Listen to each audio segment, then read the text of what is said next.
Santa Catarina de Sena, Virgem e Doutora da Igreja, memória. Terceira semana da Páscoa.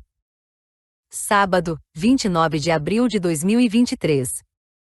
Neste sábado da terceira semana da Páscoa, as leituras nos falam sobre o poder da fé e da cura divina. Na primeira leitura, vemos Pedro curando Enéas e ressuscitando Tabita. Esses milagres trouxeram conversão aos que testemunharam os milagres, o que reforça a ideia de que Deus age de forma poderosa quando nossa fé está firmemente estabelecida em seu amor. No Salmo responsorial, louvamos a Deus por tudo que Ele fez por nós, elevando o cálice da nossa salvação em agradecimento.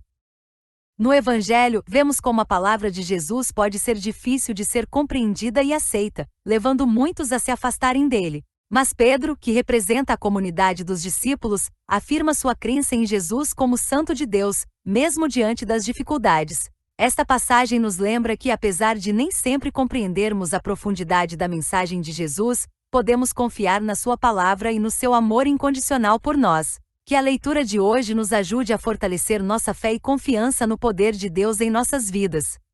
Primeira leitura. Leitura dos Atos dos Apóstolos. Naqueles dias, a igreja vivia em paz em toda a Judéia, Galiléia e Samaria. Ela consolidava-se e progredia no temor do Senhor e crescia em número com a ajuda do Espírito Santo. Pedro percorria todos os lugares, e visitou também os fiéis que moravam em Lida. Encontrou aí um homem chamado Enéas, que estava paralítico, e, há 8 anos, jazia numa cama. Pedro disse-lhe: Enéas, Jesus Cristo te cura.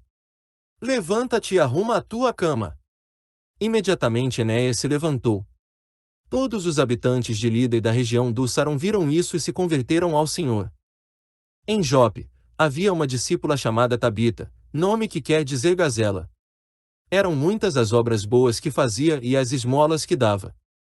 Naqueles dias, ela ficou doente e morreu. Então lavaram seu corpo e o colocaram no andar superior da casa.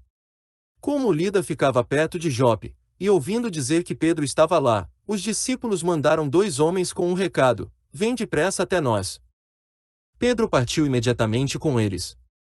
Assim que chegou, levaram-no ao andar superior, onde todas as viúvas foram ao seu encontro. Chorando, elas mostravam a Pedro as túnicas e mantos que Tabita havia feito, quando vivia com elas. Pedro mandou que todos saíssem. Em seguida, pôs-se de joelhos e rezou.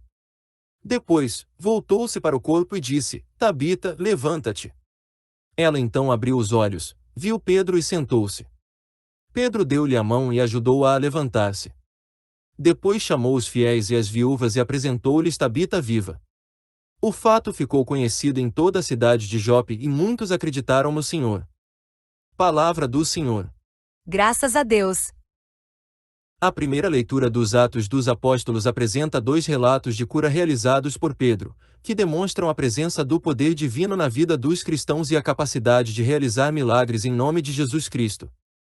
Em Lida, Pedro curou Enéas, que estava paralítico há 8 anos, o que causou a conversão de muitos habitantes da região.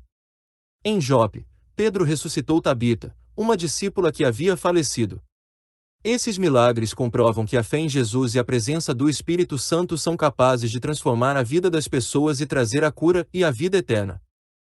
Atualmente, a mensagem da primeira leitura pode ser aplicada em diversas situações da vida cotidiana. Os exemplos de cura realizados por Pedro são um lembrete de que o poder divino está presente na vida dos cristãos e que a fé em Deus pode trazer mudanças significativas para aqueles que acreditam. Além disso, a passagem também enfatiza a importância da caridade e da ajuda aos necessitados, como a discípula Tabita, que era conhecida por suas obras boas e esmolas. Assim, a primeira leitura nos convida a sermos instrumentos de Deus na vida das pessoas e a propagar a mensagem de amor e esperança que Jesus Cristo nos ensinou. Salmo responsorial. Que poderei retribuir ao Senhor Deus por tudo aquilo que Ele fez em meu favor? Que poderei retribuir ao Senhor Deus por tudo aquilo que Ele fez em meu favor? Que poderei retribuir ao Senhor Deus por tudo aquilo que Ele fez em meu favor? Elevo o cálice da minha salvação, invocando o nome santo do Senhor. Que poderei retribuir ao Senhor Deus por tudo aquilo que Ele fez em meu favor? Vou cumprir minhas promessas ao Senhor na presença de seu povo reunido. É sentida por demais pelo Senhor a morte de seus santos, seus amigos. Que poderei retribuir ao Senhor Deus, por tudo aquilo que Ele fez em meu favor? Eis que sou vosso servo, ó Senhor, vosso servo que nasceu de vossa serva, mas me quebrastes os grilhões da escravidão, por isso oferto um sacrifício de louvor, invocando o nome santo do Senhor. Que poderei retribuir ao Senhor Deus, por tudo aquilo que Ele fez em meu favor? O Salmo responsorial de hoje nos convida a refletir sobre como podemos retribuir ao Senhor por tudo o que Ele fez em nosso favor. Podemos expressar nossa gratidão elevando o cálice da nossa salvação e invocando o nome santo do Senhor, e cumprindo nossas promessas na presença do povo de Deus. O salmista também nos lembra que a morte dos santos é sentida por Deus, seus amigos, e que devemos oferecer um sacrifício de louvor em resposta à liberdade que Ele nos concedeu. Atualmente podemos expressar nossa gratidão a Deus de várias maneiras, como por exemplo, compartilhando o amor e a bondade que recebemos com os outros, orando e agradecendo diariamente, e servindo aos menos favorecidos. Também podemos honrar a memória dos santos e amigos de Deus que partiram, continuando a viver seus exemplos e deixando um legado de amor e serviço em nossa própria vida. Em tempos difíceis, é especialmente importante lembrar que Deus nos libertou da escravidão e nos oferece a oportunidade de viver em liberdade e abundância. Podemos retribuir essa graça, oferecendo um sacrifício de louvor e vivendo com gratidão e alegria em nossos corações. Evangelho. Aleluia, aleluia, aleluia. Senhor, tuas palavras são espírito, são vida, só tu tens palavras de vida eterna. Proclamação do Evangelho de Jesus Cristo segundo João. Glória a vós, Senhor.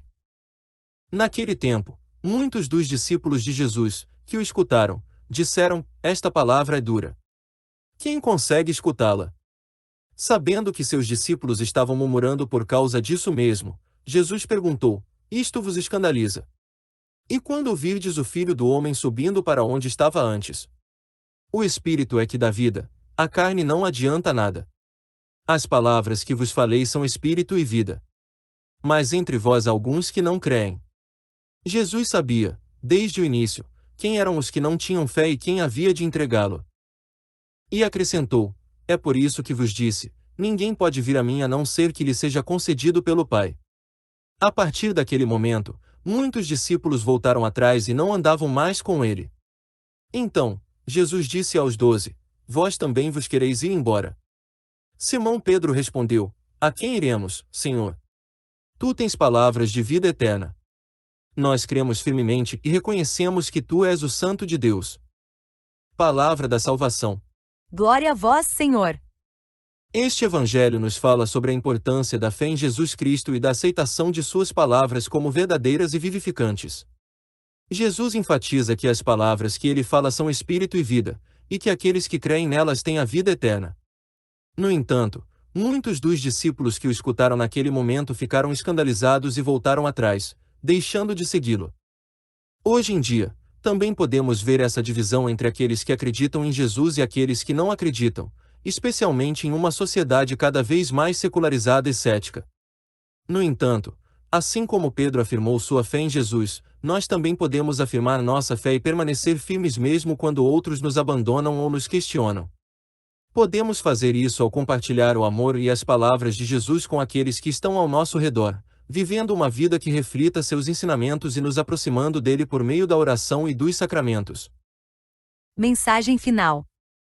Caros irmãos e irmãs em Cristo, as leituras da liturgia de hoje nos falam de paz, amor e fé, três virtudes que são essenciais para a nossa vida como cristãos. No Evangelho de João, Jesus nos deixa a mensagem da paz: a paz esteja convosco. Esta paz é um dom que só podemos receber de Deus e que nos é dado através do Espírito Santo. É uma paz que nos conforta em momentos de angústia, que nos sustenta em tempos difíceis e que nos ajuda a viver em harmonia com os outros. Que possamos sempre buscar essa paz e compartilhá-la com os outros.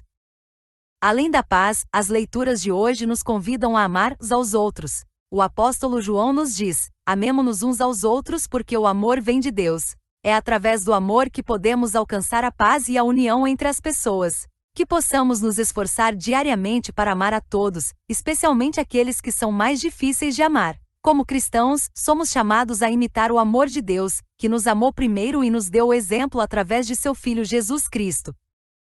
Finalmente, a liturgia nos fala de fé, que é o alicerce de nossa vida espiritual. São Pedro nos encoraja a manter nossa fé firme e inabalável, mesmo em meio às adversidades. Vós exultais de alegria, ainda que seja necessário que padeçais por algum tempo as mais diversas provações. Que possamos sempre lembrar que a nossa fé em Deus é o que nos sustenta e nos dá forças para seguir em frente, mesmo nos momentos mais difíceis da vida.